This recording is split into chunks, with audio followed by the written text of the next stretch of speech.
Tis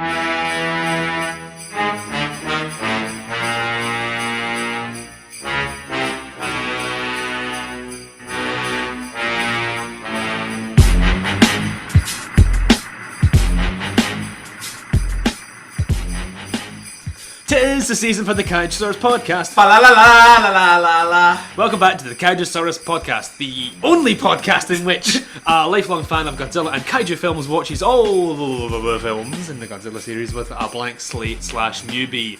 I am Steven Sloss, the quote-unquote... No, the lifelong fan. There we go. Yes. Yeah. I am Roz Menzies, the newbie.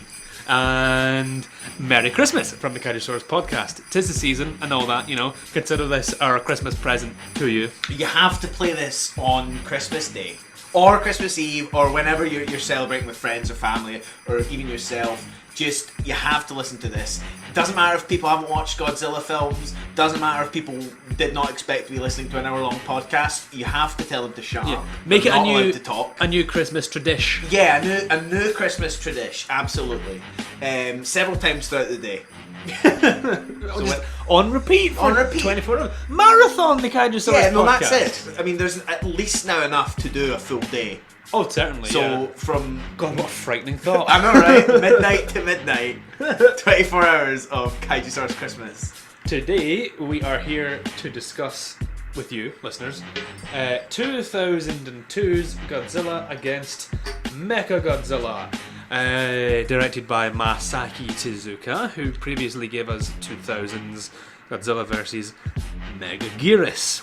Do you want to fire straight into it? Do you just want to... I think we can fire in. Well, first of all, I mean, do you have any info about the development of this film? Any interesting anecdotes, or is it just kind of carrying on the course for the last couple years? As far as I know, that, yeah. I mean, the previous film, Godzilla Mothra King Ghidorah, Giant Monsters All Out Attack, was a big success for Toho and for Godzilla and for director Shusuke Kaneko. You know, it was the shot in the arm the series needed in a time when it desperately needed one. I'm not sure off the top of my head if Toho tried to get Kaneko back, or if it tried to get him to continue that story of that film or whatever, but for whatever reason, we're here with another reboot in this series of reboots. So Masaki Tezuka is back, like I said, having previously helmed Godzilla vs. Mechagodzilla in 2000, again telling a relatively similar story to that film, actually, just much more capably. So this film... Should we start with a synopsis? Yeah, let's go for it. So, I mean, we open on what's almost like a routine Godzilla attack. Not quite, but you're shown an army and a Japanese defense force that really have their shit together. In terms of organisation, they've got their weapons there, they've got their formations. We spend a lot of time with a group of soldiers, essentially. The anti-Megalosaurus force. That's right. Subtitles at the start tell us this is a sort of an assembled force in Japan, about 4,000 strong, all very well trained, knowing exactly what they're doing for these kinds of things. To defend Japan from monsters. Yeah. And it's a really great sequence, rain and mystery, real intensity as... Right off the bat, Godzilla shows up. Yeah. Things don't go well. Yeah, and young Akane, who becomes our protagonist, through a series of unfortunate events, she ultimately becomes directly responsible. Not responsible, but yeah, whatever. She played a part in the death of a commanding officer. Yeah, and I think a lot of her squad as well. The accidental death of a commanding officer, which is the same intro as versus Mechagodzilla, but whatever. Again, done much more capably. And what I love about that sequence is that it's lovely rain-lashed night. Yeah, it's great. It's really well shot. It's just something great about rain. Rain adds so much somehow to like the misery of a situation. Like, I always think of the Battle of Helm's Deep in the Two Towers, where the baddies, the orcs, are approaching, and you know the king says, you know, is this all you can do, Saruman? But then it just starts to rain, and his face just sinks, and it's like, oh, as if it could go any fucking worse. Yeah, it's totally. raining. So yeah, I think I love that sequence. Like the lashing rain just somehow adds to the sort of frenzied sense of oh god, what's going it's on? happening again. Yeah.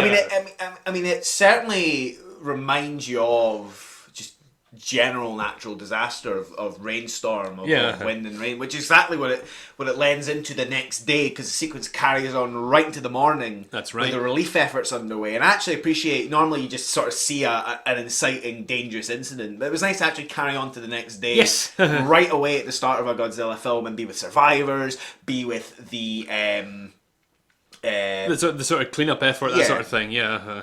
And again, it really does make you think about Godzilla once again as a natural disaster. Absolutely. As something that you can compare to the kinds of disasters that region sees very exactly, frequently. Which is something that the Prime Minister goes on to explain, essentially. Yes. Well, the Prime Minister at this stage in the film, played by Kumi Mizuno, who has appeared in Invasion of Astro Monsters and Ebirah Horror of the Deep. Oh yeah. Who was she in Ebirah? She was Dio, the sort of bikini-clad island girl. Right. Yeah. So she's the Prime Minister at this early stage in the film, and she explains that Godzilla's back. Japan has in this continuity. Japan has been under siege by monsters for decades. Godzilla put a curse on Japan. We've been attacked by Godzilla and Mothra and Bigfoot Gaira from the film The War of the Gargantuas, which starred Russ Tamblyn, Dr. Jacoby from TP. From the Teeps. Yeah. And so the time has come to assemble a scientific super squad, the brain of Japan, as the scientific head, the head of science and industry or whatever. He's like a cabinet member of some description, puts it, and so it turns out Japan has salvaged the bones of the original 1954 Godzilla and are now putting together a scientific task force to create a robotic bioweapon built around those bones. Yes. One of our other characters is a particular scientist who kind of has that background in bioscience. We see him having reanimated a trilobite. Yeah, a trilobite, in a nice callback to the original Godzilla film, in which Dr. Yamane finds a living trilobite in the footprint of Godzilla. Right. Yeah. That's right, that's cool. Which is nice. What was his name? Can you remember his name? No. I was thinking it as well. The scientist. It's funny because that actor again has Godzilla previous. Yeah. He was in 1984's The Return of Godzilla. He plays the sort of young, not quite amnesiac, but the young sailor who was lost at sea who comes back to Japan later in the movie. Oh yeah, I think I know so, him. Yeah, that's him. But he's playing a completely different role in this film. Oh He's yeah, like a he's lot quite more goofy and charming and funny, and sort of. Yeah, he's got a young daughter as well, which is a relationship we've seen before, but it always works well. Sort of a goofier, head down in his work kind of dad, and his daughter who supports him more really than he supports her. So we flash forward 4 years to the far off year of 2003 AD. And what a time. Can't wait for the future. And by this point, Mechagodzilla, or Kiryu, as it's being called, Machine Dragon. More like Kiryuti. Yes, has been completed. And during its initial presentation to the press and nations of the world, Godzilla appears. Yes, right on time. Right on cue. But we find out why. Yes. So in their initial confrontation, Godzilla and Kiryu face off a little bit, in sort of typical monster versus monster style. Right, really quick though. Fires very right quickly, in, which I really appreciate. A big strength of this film, just rattles through it, doesn't waste any time. This movie, and it's a lean 88 minutes. That's noise. Hit that dab. That's a nice runtime. Delicious length. That's Take note, Ryan Johnson. Take note, everyone. Yeah. Take note. Yeah, filmmakers. Filmmakers everywhere. An hour and a half is fine. Anyway, but I don't want to shit on Ryan Johnson or Last Jedi. I actually enjoyed it. Did a great job. I enjoyed it a great deal. I enjoyed it too. Anyway, and during the first face-off, Godzilla and Kiryu, Godzilla sort of belly roars, does a deep rumbling roar, and this awakens something deep inside Kiryu.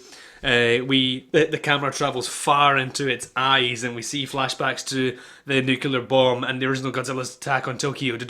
And what we find out is that this Mechagodzilla has got a bit too much Godzilla in it. Yeah, and it has the shared memory, the shared trauma. Yeah. And it goes berserk. It goes absolutely berserk. Fires all his weapons on full blast against Tokyo, against the sort of his minder ships from the military team. And like I said to you, basically what they've done is they've made another Godzilla but given it guns. That twist is fantastic. I mean, it takes what is your classic like early stage confrontation. Where the two monsters fight for a little bit. You know for a fact that neither of them are going to win. Nothing's really going to happen here. They'll maybe scrap a wee bit, but there's at least like, well, in this case, like maybe 60, 70 more minutes left. Sure, yeah. But yeah, that twist was really, really great because it turns on its head. You realise exactly what's happening, and it was just so fun to watch because it's again just a little bit different. We've had, I mean, if I'm right, we've had Mechagodzilla kind of be its own beast. We've had evil alien Mechagodzilla. We've had man-made G-Force defense Mechagodzilla, and so this sort of twist on the character does, you get the best of both, really. Yeah. It justifies bringing back a character that has already enjoyed a good amount of appearances and screen time in the series. And it's nice that it uses the DNA of classic Godzilla. It's nice that it has that thread through it. I mean, it is kind of comparable to what they did with like King Ghidorah and Mothra and all that in the last film. Yeah. Where it kind of reboots them a little, changes their backstory to suit the story, kind of give them elements that are actually quite strong. So that was really, really cool. And it also, I mean, the other thing that it brought to mind for me is it really starts us questioning the nature of the weaponry, of defence. I mean, it's something that the Prime Minister early on in the film has to deal with as she's being interviewed by the press before the reveal of Godzilla or Mechagodzilla. How much does this cost? Are you just rearming Japan? Well, that's it. The question that Japan is rearming itself. The question that Japan has created a sort of weapon of mass destruction. And once again, almost immediately, like all these weapons, for whoever wields them, the damage first and foremost is to yourself. It always goes awry, never goes according to plan, and you can build a weapon with the best of intentions, but chances are that same weapon will get used against you as well. Yeah, exactly. So that turning on its head so early in the film is just really sweet. It's a great moment because it just kind of undercuts this dedication to creating the thing that we've had. I mean, we had early montages of the great minds of Japan all working together in a really positive way to build this thing. A lovely video presentation of how Kiryu works and all the dedication that's gone into it, etc. And like I said during the film, it's hard to imagine that its initial launch could have gone any worse. Yeah, I know, right? Terrible. All that funding, all that attention from the world media.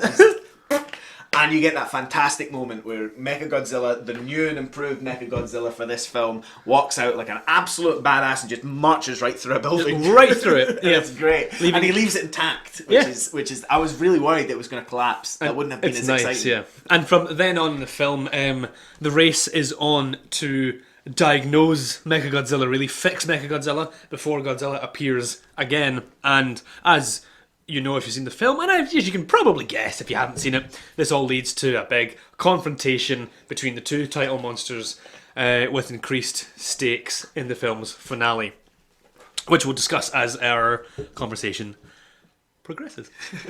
What a good segue there. Yeah. So Ross, what did you think of this film? Honestly, I quite liked it. It's brisk. Gets the job done. I mean, it's a fairly light film. It doesn't really It doesn't really sort of lean too heavy on any great philosophy or any great sense of character. But again, what I appreciate is quite brisk. It's quite a lean film, and it does do things differently to a little degree. I mean, it's certainly, we've seen the sort of conglomerate anti-Kaiju defense force before. We've seen sort of bringing together scientists before, but it really just plays with vaguely familiar elements and just rattles through them really quick. The sort of the biggest changes is this sort of idea of Godzilla reborn as Mechagodzilla. Absolutely. I think despite the fact that, this film features a giant biomechanical dinosaur weapon that is actually relatively low concept. And Yeah, it is. I actually don't think that's to its detriment. I think that's one of this film's biggest strengths, is that it strips back a lot of stuff that's maybe not worked in previous films, like the 90s movies, that sort of thing. It strips it all back. It's low concept, it's brisk, it's lean. It has got sort of archetypal characters, but it all works. You know, we've got Top Gun with the Mechagodzilla squad, really. But yeah, basically, it's Top Gun. It all works. Yeah. It's brisk. It never tries to do anything like too out there or too high concept, and that's fine. Because maybe after GMK, which was a massive, big, like, mythology reboot, it was a reboot in every sense of the word for the franchise. Film. Yeah. Maybe something, not a palate cleanser at all, because GMK does not leave a bad taste, but something smaller, calm down a bit, you know. I'm not saying something easy to consume or something, you know, oh, let's go back to basics. But, yeah, I like this film a lot, and the fact that it's simple and low concept is one of its strengths. I mean, you get a lot of mileage out of Akane. You know, she's fairly compelling. I mean, she doesn't particularly have too much behind her, but I mean, it's compelling enough. Young soldier, she feels like a lot of guilt, a lot of weight. I mean, early on you see her sort of at the funeral of these soldiers that she's certainly been involved, or she's certainly, at least the important thing is, she feels responsible for. We see her eating alone at the Defense Force kind of cafeteria. She's very much, if not the laughing stock, she's certainly much the sort of black sheep of all this. Absolutely, a lot of people blame her. I mean, you get a direct confrontation. And, with there's the typical, you know, character. You know, oh, what's this? What's this person doing in our squad? This person's just gonna get us all killed. Exactly, and you know, you got my brother killed. You killed my brother, and she's the one woman in the group, so that all obviously brings on this extra element. Her only ally really is the scientist, who's a friendly kind of goofy guy. He's got his young daughter there, and he clearly has a crush on her. I actually do like that shot early in the film where, you know, it's a little bit like, oh god, come on guys, but where the Kiryu squad are being presented to the public for the first time. They're all lined up and they're marching, and it's just a shot of all their legs, but just in the lineup there's one skirt, and they just turn and it's a skirt and heels instead of the trousers and shoes, and it could be a little bit like, yeah, I mean, it's an easy thing to do, but I like that. I think it works. I think it's cool. Yeah, and totally. This is the third Godzilla film in a row with a female protagonist, which is nice. Nice. Snaps for Godzilla. Take note, Hollywood. Unfortunately, it doesn't remain the same for the next movie. Oh, well. But anyway, let's see what else. So this film, Ross, takes a lot of cues, and I mean a lot of cues from a little anime called Neon Genesis Evangelion. Right, okay, so this is, I knew that was kind of late 90s. Yeah, this is a post-Evangelion Mechagodzilla movie. And, you know, just the idea of, you know, building robots, biomechanical robots with a robotic outer, or exterior, not outer.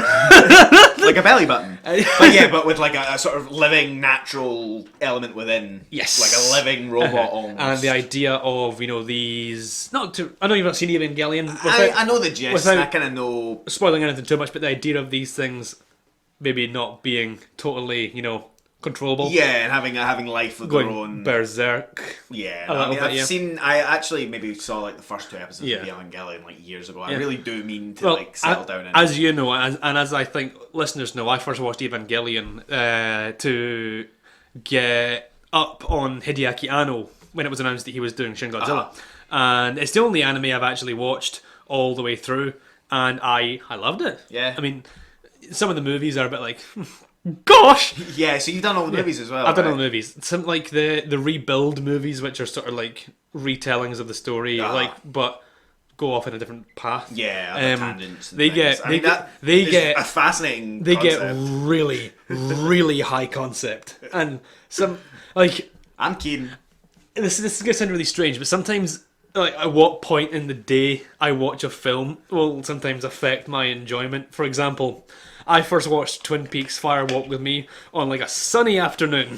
Oh, that's such a strange thing afterwards to do. I was just like, that was not the right time to watch this film. In a way it is, because, you know, that movie's built about the horrors of the daytime and the horrors of what goes unseen in sort of daily, regular life. So, you know, I think Lynch would be I'd be so pleased that you watched it at 4 PM. I mean, almost definitely, yeah.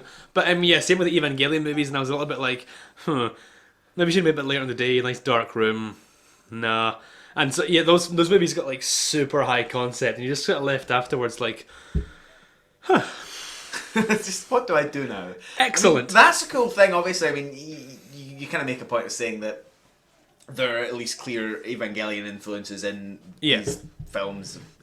I mean, it's kind of cool then that obviously Hideaki Anno again looks at Godzilla for Shin Godzilla. I mean, it's interesting that there actually is like a longer relationship there. There's a much longer relationship than you realise. And that they've kind of been feeding each other almost. Exactly, and when you factor in co-director of Shinji Higuchi, the correlation between the franchises goes back much further. And like I mentioned in my Shin Godzilla article I wrote for the Glasgow Film Festival brochure, Shinji Higuchi and Hideaki Anno have their obsession with Godzilla and Kaiju and Tokusatsu has shaped their entire careers, really. It's been their entire career path. But I digress. Godzilla Against Mechagodzilla is absolutely a post-Evangelion Mechagodzilla movie, and in particular, episode 7 of Neon Genesis Evangelion, which back when the Kaijusaurus Tumblr was active, I did a post about the comparisons and between that episode and this movie. And that episode, for example, deals with a rival robotics company making their own Evas.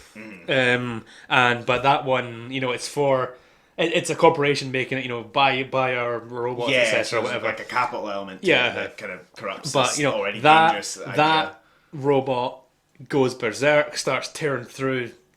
I mean, it's out of control, almost literally shot for shot, like the first Kyu berserk sequence. And one of the protagonists of the Evangelion, I forget her name actually. It doesn't really matter. Has to actually, climb inside it, open a hatch, go down a big ladder inside it, and work it from inside to override it, which is what happens in the finale of this movie. Akane has to go into Mechagodzilla and control it from there. That makes sense. Yeah. I mean, on the subject of the Evangelion, this is a slight tangent, but we obviously did mention Twin Peaks a little earlier. If you've ever seen Joel Bocco, I think it's on YouTube, he did the Journey into Twin Peaks sort of recap series, which is a very good video essay about all of Twin Peaks. He's going to be doing the new series as well. Ooh. But he did I think maybe a 9 or 10 minute video that's a really good comparison between Twin Peaks and Evangelion. That is a great video. Yeah, it's I haven't really watched Evangelion, so I kind of watched maybe a little bit of it to get an idea without trying to get spoiled. But yeah, if you've never seen that, it's worth watching. It was interesting how he approaches it. He does use visual aids and stuff, like visual comparisons between the two series, but he talks about it more in a sense of, how just the experience of watching it and the stories they tell and the stages of the stories they tell, how they're eerily similar. And yeah, and I think he sums it up saying, Evangelion is to giant robot animes as what Twin Peaks is to the detective drama. Yeah, no, I mean it's really, really interesting. Analysis there. Like his entire series of videos are really cool. So if you get a chance, look them up. So yeah, like I said, Godzilla Against Mechagodzilla is absolutely a post-Evangelion Mechagodzilla movie, and in particular Episode 7. The parallels are striking. That's cool. I really look forward to seeing Evangelion eventually. Yeah. So, why don't we talk about the monsters? Why don't we talk about the effects? Why don't we talk about the... Let's go for it, yeah. The meat, the fights. Well, how do you like the look of Kiryu, this new Mechagodzilla? Kiryu looks great, honestly. Really fantastic design. And actually, I am in love with the way that Kiryu moves. The way, especially their first real fight near the end of the film, where they really lay into each other, it starts almost in slow motion. Yes. You get this sort of lumbering, slow, mechanical beast, but actually as the film goes on, or even that fight goes on, it does start to speed up a bit. It gets very agile. And it gets very agile and really satisfying to watch Kiryu just like get little sharp blows in against Godzilla. The way he moves, the sounds, the sort of Foley, it's all really satisfying. It's not like the previous Mechagodzilla movie, the one that featured a Pteranodon robot. Yes. That was, monsters facing off at a great distance, firing weapons at each other. And whereas the last Mechagodzilla in '93 was sort of categorized as an anthropomorphic tank. Yeah, no, absolutely. Like Kiryu, much more of a blaster. Kiryu is a machine built for fighting. Like Godzilla, he is the parallel of Godzilla. Gets same in size, there, same spike. Oh yeah, that spike is a great move. Yeah. And they're sort of tit for tat, can't quite get the edge. Mechagodzilla just has some sort of shoulder blade. Yeah, always got another weapon up its in. sleeve. I like that. But yeah, Kiryu looks great. Got a nice little blue backpack. Yeah, exactly. His little jetpack thing. And the way that he moves across the sky when he's pulled by helicopters is very, very funny. Yeah. Though he falls over as well is also very funny. He falls over a lot. Yeah. Full planks. Yeah. I mean, it's the big mood. Yeah, exactly. No, that is my mood.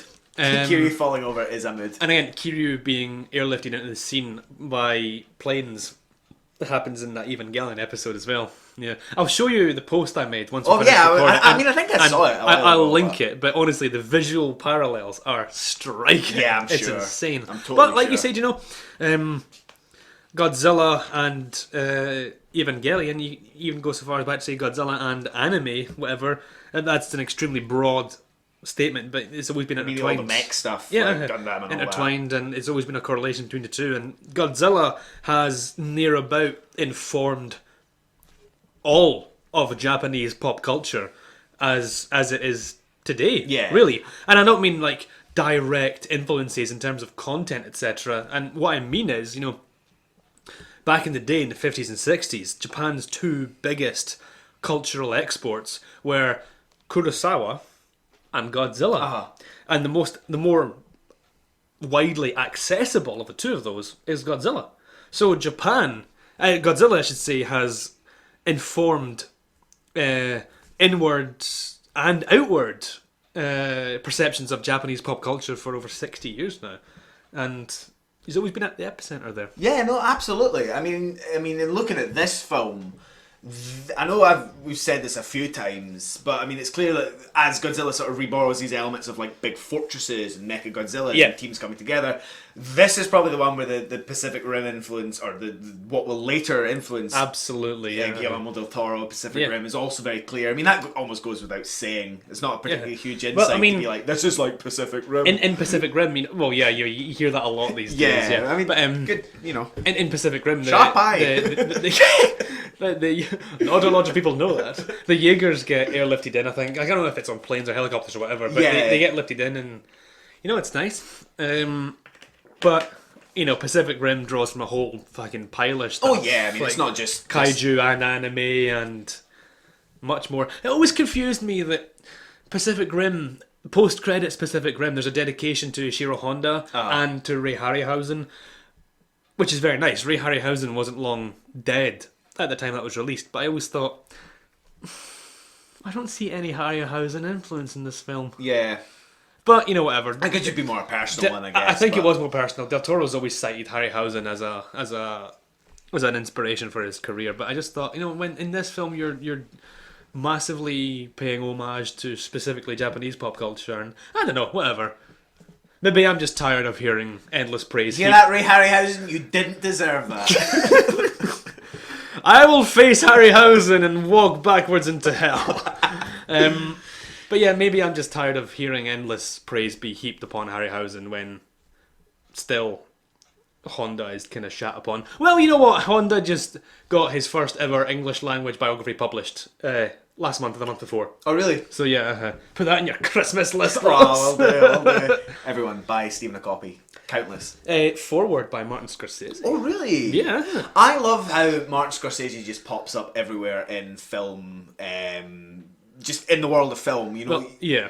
I remember writing essays in school about all sorts of sort of foreign language films, very obscure films, and always, no matter what the film was, you would find a Martin Scorsese quote. Scorsese is honestly like crazy into cinema. Yeah, I mean, all cinema. He loves like near about everything. Yeah, and it's not just that sort of typical, he punts out a film and releases it under, Martin Scorsese presents. He's like properly into cinema as an art form. Oh yeah. And he's into like the entire spectrum. And the fact that he's like doing a foreword to an Ishiro Honda biography is just it's quality. Me like you that. I mean, you can find him talking about almost any sort of smaller, maybe less heard of film or foreign film for us, and equally you can find him chatting about like big action movies and Wes Anderson films. Exactly, yes. As well, like he just clearly enjoys films, and he's an endearing presence. Oh yeah, he's lovely. Like, he's so chirpy and enthusiastic. Yeah, I mean, you get used to other sort of like these fancier, these sort of grade A like top directors, like fucking James Cameron. And being serious fucking bastards. But Martin Scorsese is just like a cheerful guy. Yeah, we spring in his step. Never too pretentious, never too up his own arse. Just genuinely enjoys the film for being a nice boy and a big film lover. What did you think of going back to the film? We've discussed Kiryu. Kiryu's lovely, shiny, sleek design. A lot of silvers and blacks in there. Nice sort of yellow lit up eyes with the red streaks going down as it awakens, and then when it goes into sort of Godzilla berserk mode, the sort of blood red eyes, and it let looses the cannons all over Tokyo. Godzilla looks good in this film. Yeah, no, he really does. Spiky lad. I mean, the more now having had the benefit of going to have watched Shin and then actually get to watch a few more of the modern films as we approach Shin. I mean, it's actually great to see the development of Godzilla into something that, is just a few steps now away from the Shin Godzilla design. I mean, the fact that that design sort of freaked people out or surprised them, it's kind of weird to me because it's just a few steps off what we get here. I mean, he's got the sort of width to him, particularly the thick, with at least 6 C's thighs, and the long tail as well is sort of the signature element of Shin Godzilla, and you're starting to get that now. The really sort of long tail getting thinner and thinner and thinner, almost quite like wild, almost slickish. Whip-like. So I mean, he looked fantastic, honestly. I mean, and this Godzilla looks a lot more like it did in Godzilla 2000 and Godzilla vs Mechagodzilla, as opposed to the immediately previous film GMK, where it was very bulky, the glassy milky eyes, sort of, whereas this Godzilla is a lot more like 2000 and Megaguirus, spiky, slightly more sort of crocodilian, longer face and snout, and looks great. I'm glad they've sort of decreased the size of Godzilla by this point in the series again, because despite what the advertising for the Matthew Broderick movie might say, size doesn't matter, or doesn't always. You need to explain this to me, because I can't actually remember what the advertising for that film was. Size does matter. Oh, really? Yeah. What a lame catchprise. Right? Yeah, That's shite. They really took the high road with that advertising. I could have come up with one there. Don't ask me to do that right now. New Godzilla movie. Godzilla movie with Matthew Broderick. Look who's coming to town. Godzilla's New York. But yeah, honestly, the combat in this film I actually was really, really into, and I'm typically someone that's been a bit more critical of sort of over elaborate or over longanious fight scenes where you get maybe 4 or 5 in a film. But I mean, this had 2. The one at the start is a little skirmish, is like abruptly cut short because of a twist on the fight formula. Yeah, exactly. Taking it in a different direction. So I really love that fight scene. One big one that's really hefty, you really feel the weight, and particularly when Mechagodzilla and Akane and her team have finished Godzilla off, it's looking like, blasted him far off, he's on his side, but he gets one last blast in at Mechagodzilla, just as Mechagodzilla was ready to use the final weapon, the Absolute Zero, because he's an absolute boy. I should have said Absolute Hero. Yeah. Rewind. Cut. So, unfortunately, because Mechagodzilla is hit by this blast, the Absolute Zero misfires, blasting through building after building after building, probably killing thousands or tens of thousands of people in the process, which is grim. I mean, the evacuation, it was complete now. Oh yeah, I mean, I know. No, it's just like you guys have to comfort yourself. Yeah, exactly. Everyone got out of the building, absolutely. Yeah, the Absolute Zero canon, Kiryu's ultimate weapon, which fires through matter. Yeah, and sort of disintegrates it you. to a temperature below zero, way below zero, instantly freezes it, reduces it to nothing but ice and not much else, and then shatters it. Yeah. So that's a fantastic sequence because that leads to Mechagodzilla being inert. Yes. That was their sort of last chance, running out of power. That took everything that they've got. Mechagodzilla crashes down and Godzilla's back up. That's when, for last resorts, they have to reroute the entire power of Tokyo and the surrounding cities and regions. Which is a great sequence and a great, really, really cool shot. You know, it starts in the city, gets wider to the region, and you see the sort of whole city of Tokyo there, just in sort of grey black. Blacking out, and all the power is rerouted to Mechagodzilla. What I like about that scene is, you know, the Prime Minister himself, the Prime Minister who is now a different Prime Minister. We should have mentioned that earlier. One of the much like Shin. That's right. There's two PMs. There's political change. Can't bend the Shin.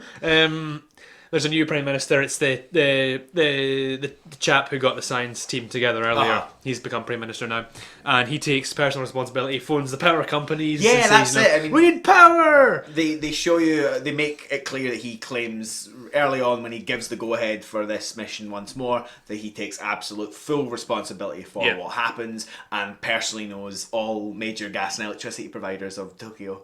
But no, he phones them up, he sorts it out, and so that gives Mechagodzilla the power that it needs. All he needs now is a pilot, someone that can take over since the system's kind of been blasted. So Akane takes it upon herself to do this. She gets down there, gets in. She takes responsibility. She sorts it out. So I mean, it's the sequence you described earlier. She finds the hatch. She gets herself inside, sorts out, and takes full direct control of Mechagodzilla. Zooms into Godzilla. Absolute zero. Priming to fire. Like an absolute hero. Nailed it. There we go. Nailed it. I'll dub in some crowd cheering noises there. Please do. And grapples Godzilla, takes him right into the ocean. When they're under the surface, fire. Huge wave, which is then frozen by the absolute zero. Godzilla's not dead. He gets up out of the ocean, but he's got a huge, gaping, bloody wound. It's in great his to chest see him area. nurse his wound. Like, actually harmed and damaged. And sort of retreating and sort of bruised a little bit. Yeah, bruised, tail between his legs a little bit, and leaves. And the Prime Minister says at this point, you know, we may not have killed Godzilla, but we have a weapon that can defeat him. We have a method. And drive him off. And that's a victory. Yeah, absolutely. And the important thing for Akane is not only did she, you know, not quite defeat Godzilla, and that was something that she really cared heavily to do, and you get the sense that she really is hurt, that she couldn't kill him. She does save the life of her comrade, the one particularly who'd been very, very critical of her. The arsehole. She waits just enough time so that she can actually get to Godzilla, rip his plane out of Godzilla's hand and throw it away. While he parachutes to safety just before she activates the absolute zero. But that ending shot, I mean, there's not much more to it than that. Nice, I mean, we get celebration in the boardroom. The father and daughter celebrate themselves. Well, the daughter's not quite celebrating. She's crying. She feels love and loss of life and death quite strongly. So it's you get the sense that it is quite a conflict for her in particular. But that nice final shot where Akane is standing on the shoulder of Kiryu. Oh, that's tremendous. Looking out onto the ocean at sort of dawn as the sun's rising and Godzilla's just heading off in the distance.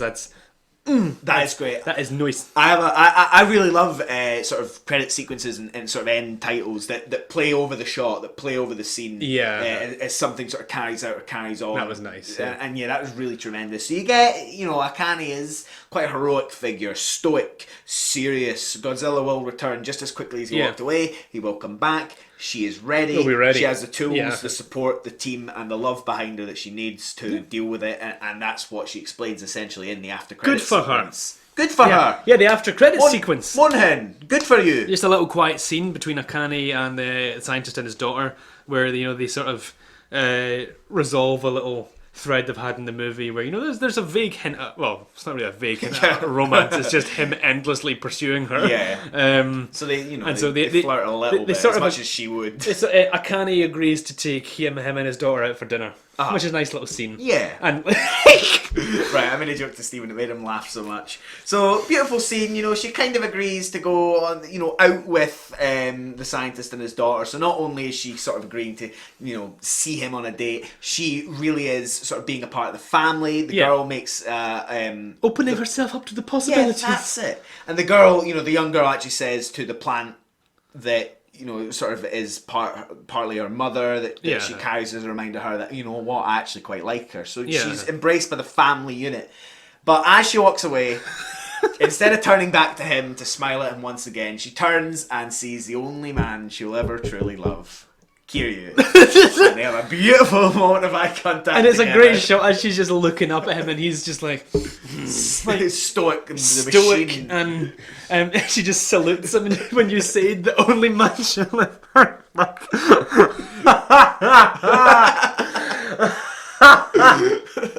Oh, that's great. That's what I need to happen in the next film.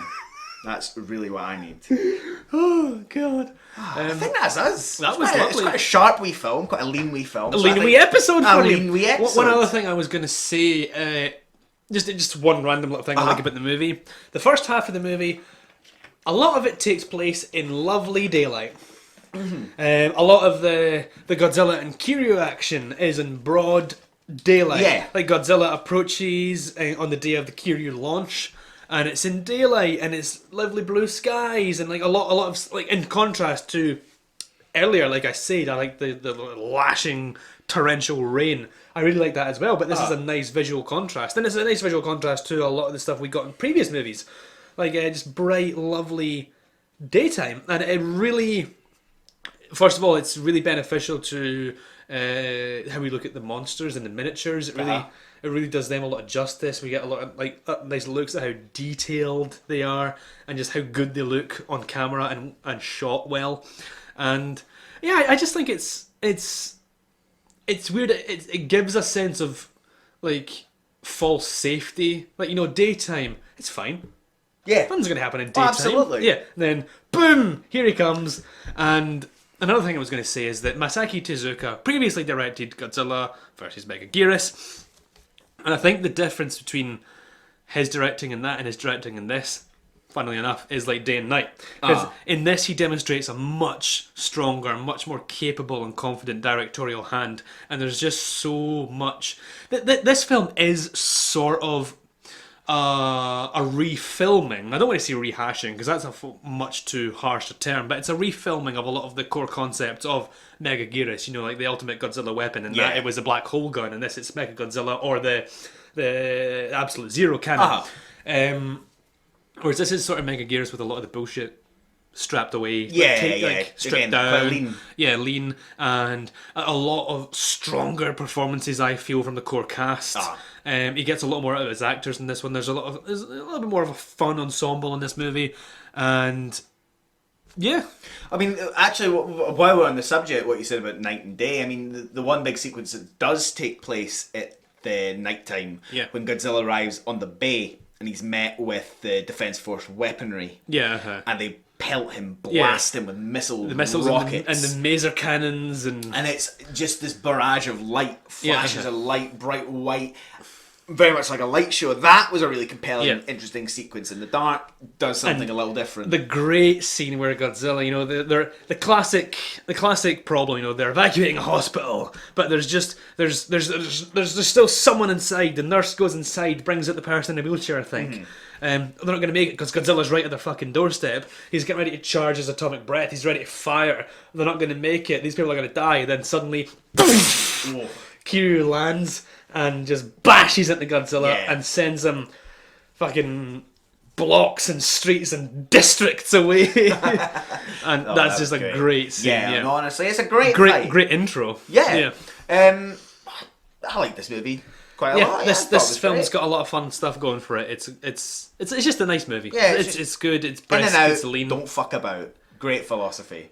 There we go. Put it on the poster. Please do. What do people think about this Gets movie? in and out, doesn't fuck about. Kaijusaurus Podcast. Yes, official review. I think this film was liked. Yeah, I have no doubt about that. I don't think anyone sees it as exceptional. No. Or anything.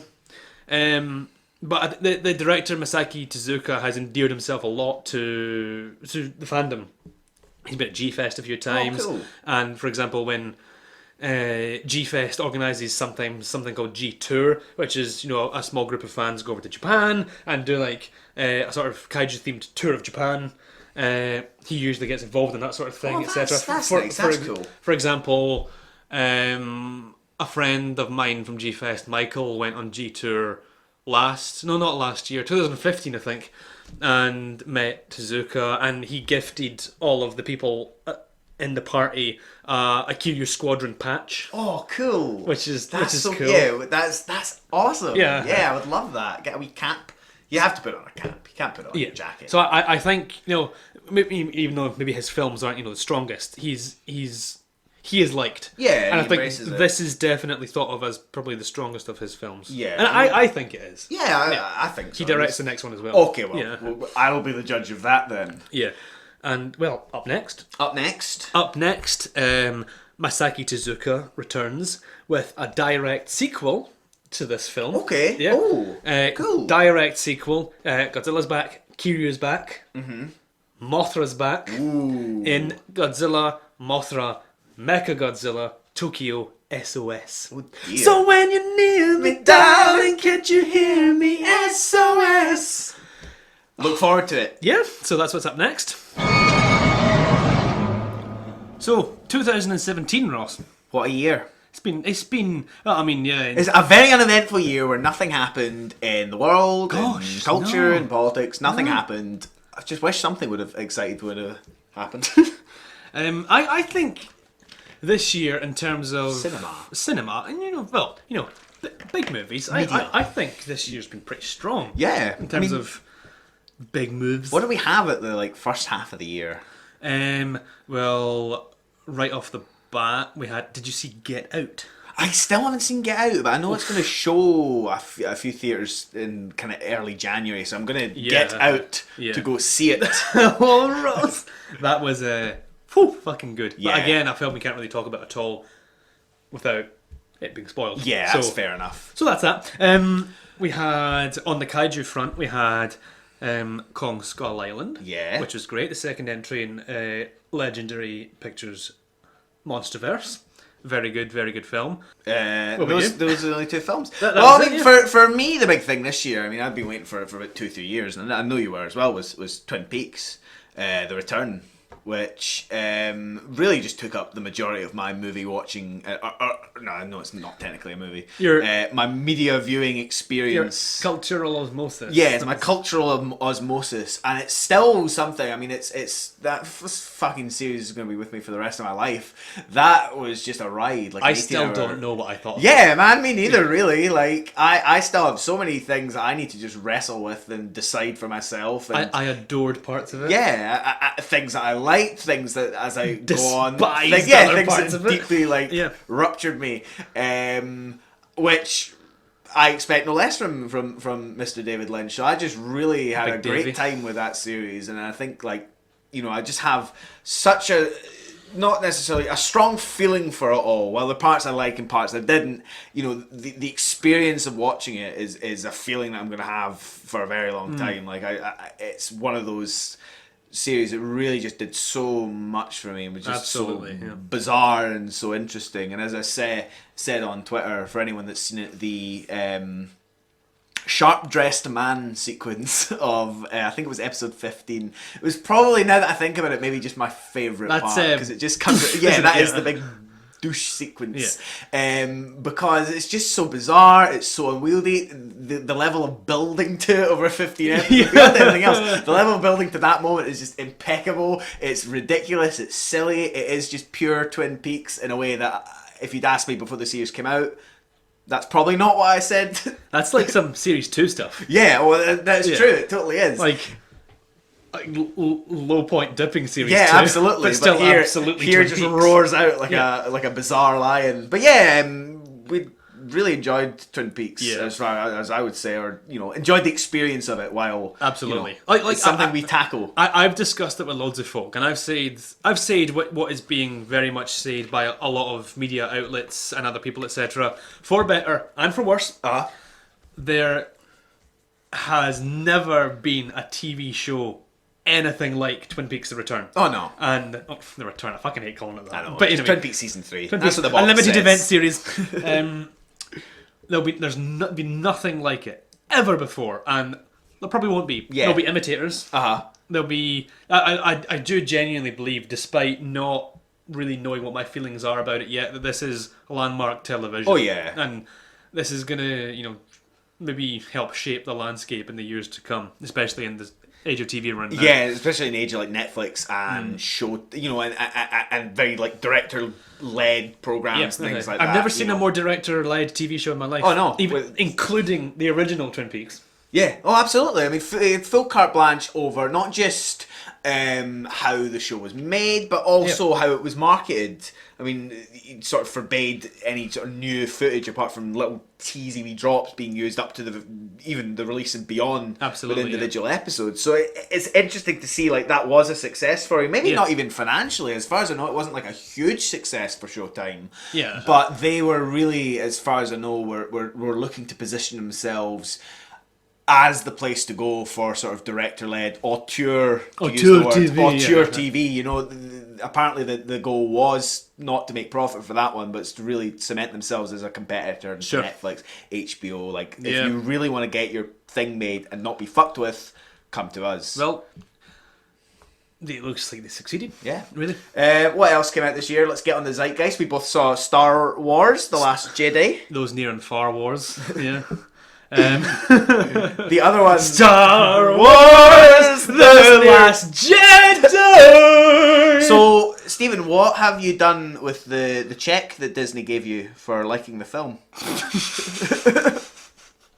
I bought a yacht with mine. I mean, our opinions carry weight. Yeah, exactly. Sorry, it's not our fault. They just do. I mean, yeah, that was it. I mean, 2 years ago, Disney sent me a very handsome literal check. wheelbarrow full of cash. And at the big party where us and all the film critics were there, we all laughed in our wheelbarrows of cash. I've seen Last Jedi twice now. First time I saw it, I'll admit I was a bit like, okay. Second time it sat much better with me. I was like, okay, this is solid. Yeah. I saw it at midnight, and believe it or not, folks, I stayed awake for the entire thing. I walked away enjoying it. Again, I was quite late. I was quite tired, so I was still wrestling with it. It's a film that I enjoy the fact that it's had to sit on. It's a film that I actually love. It is at least having swayed opinion. I don't love the fact that there's like a whole like angry fan furor on the side, but that's almost kind of its own thing to just the general split opinion, even between critics, even between people I know. So I'm actually really pleased that there is a Star Wars film that has a real film to it. It's something you have to think of. You know what? This sort of emotion is better than... It was okay. Yeah, exactly. That's it. And see these like fucking... I never think nerddom or fandom is sad. No. As has been perceived in the past. But... See these fucking saddos, right? Yeah. Who are like, petition to remove Last Jedi from continuity, and I've been a Star Wars fan for 40 years and no more! And it's like, never! Get a fucking life. Yeah, I mean, like, but I love Star Wars, and I love that it is such a big thing for people, and it's part of people's lives and part of people's like real enjoyment of life. But if your life is tied to a film franchise that one of the films not being maybe as good as you would have hoped, like, there's another one next year. Ruins your life. It's alright. Star Wars is fucking yearly now. Exactly, so that's it. I mean, you've got Solo, a Star Wars story. Exactly. I mean, and as someone that wasn't particularly in love with Rogue One, I actually really felt like Last Jedi did what I was particularly keen for. It was new. It was original. It took familiar elements. Sure, like I like familiar iconography. And stuff like but at least went to a different place. Not necessarily in terms of structure. Sure, it's little echoes of Empire Strikes Back, but I like that it went to a different place with character, with sort of philosophy, with ideas behind it. I mean, we're obviously not going to get into spoilers for this, but I felt like it was filmed with actually something to say about these things, about these characters, about the Force, about the world, about First Order, about Resistance. And Rian Johnson's a director who I've followed for a number of years. Like, I really loved his first film, or second film or something, Brick. Yeah. That was one of my favourite films when I was a teenager. His 2 or 3 episode run of Breaking Bad. I mean, he directed one of Ozymandias on it, which is, genuinely. I read about that. Yes, Stephen did read about that. Stephen, #1 Breaking Bad fan, has seen every. I'm always Breaking Bad. I love the episode where Walter has to take Jesse to the prom, but then they cook meth or break bad at the prom, to use the parlance sometimes. But yeah, no, I really like Rian Johnson. And actually, when I saw that he was getting set up to do his own wee trilogy, I was a little jaded, more just because I don't need more Star Wars trilogy. Stuff. Yeah, well, that's it. But actually, I do remember, I really love Rian Johnson. Yep. Looper as well was a film that I really thought was fantastic. My Last Jedi. But anyway, back to Last Jedi. I know what you're going to say about Looper. Bruce Willis's hair. The half Bruce Willis, half Joseph Gordon-Levitt. One of the finest moments in cinema. Last Jedi, I think I'm sitting on it now and I enjoyed it a lot. Casino Planet. Ugh. Yeah, I mean, I think a little flabby at times. I got prequel vibes from that. Yeah, I mean, honestly, I felt like it was a bit overlong in a few wee places, but thinking back on it, I actually didn't find the Planet Montenegro sequence too egregious. Honestly, like, he knows the planet's name. No, I mean it's actually called Cando Bite, but I call it Planet Montenegro because that's basically what it is. But yeah, I mean, it's just it's a slightly flabby B plot. I don't think it deserves like utter scorn. I mean, it certainly has a place in the story about the nature of Finn and Resistance and things like that. Again, don't want to get too heavy into it, but I felt it was maybe like a bit flabby of a B plot. I still felt it served like a pretty decent purpose in the plot line. And again, God forbid that one of the Star Wars films should have a mind-blowing a B plot. Yeah, there's never been a lesser B plot in any Star Wars film ever, obviously. Other stuff I loved this year, Colossal, Anne Hathaway monster movie. Yeah, I never saw that. I've seen a lot of giant monster movies in my time, but I've never seen one like that. I would love to see it. Really, I almost watched it on a plane, but I didn't. Excellent movie. Really, really enjoyed it. Blade Runner 2049. Yeah, big fan of that. I think I've spoken before probably a few times in passing that I'm really not big at all on Blade Runner. I think it's a miserable movie. Yeah. Made by a miserable man. And starring a miserable man. Yeah, well, I mean, see, I like Harrison Ford's grumpiness. He's endearing. Endearing grumpiness. But 2049 was just incredible. And I totally eclipses the original. Leaves it in the dust. Just every shot in that movie was fucking beautiful. I mean, whatever happens next year, we know that Denis Villeneuve, I learned how to say his name, will be making at least like 15 films. I mean, not really, but every minute I look, I see that Denis Villeneuve is attached. Give him a kaiju film. He's getting. Honestly though, give him a kaiju film. Like, he's attached to he's attached to all these big. And what I like about him is he is a very talented director, but he's not. He seems to really have his heart in sci-fi. Yeah, and it's I do think he's like a really interesting, innovative director, but really he's not going, okay, I've made my big sci-fi movie, now I'll go do this. He's really sticking with franchise science fiction, which is absolutely interesting. I mean, Arrival was really good as well. And of course, this year we also got the announcement that darling Jodie Whittaker is the 13th Doctor. Yes. Come Christmas Day. And come 5 days. Sorry. I know that you obviously agreed that you'll be playing Kaiju all day, but do pause for the hour and whatever, And watch around Doctor 5 Who, p.m. Greenwich Mean Time when Doctor Who is on. The final Capaldi, the first Whittaker. Yes, I'm really looking forward to it. Proper excited. Yeah, man. Should we bop on? We're just about an hour in. Let's go on to something, our sort of special announcement, what we're wanting to talk to you guys we've got a bit of housekeeping. The long and short of it is the Kaijusaurus Podcast is coming to an end. We are nearly done. I mean, the premise of this series is that we watch and review every Godzilla film. Yeah. What do you do when you run out of them? And we are finishing. Yeah. Definitively. We've spoke about it for a while. We've known, obviously, the end is coming for a while. In a format like this, you see it from the start.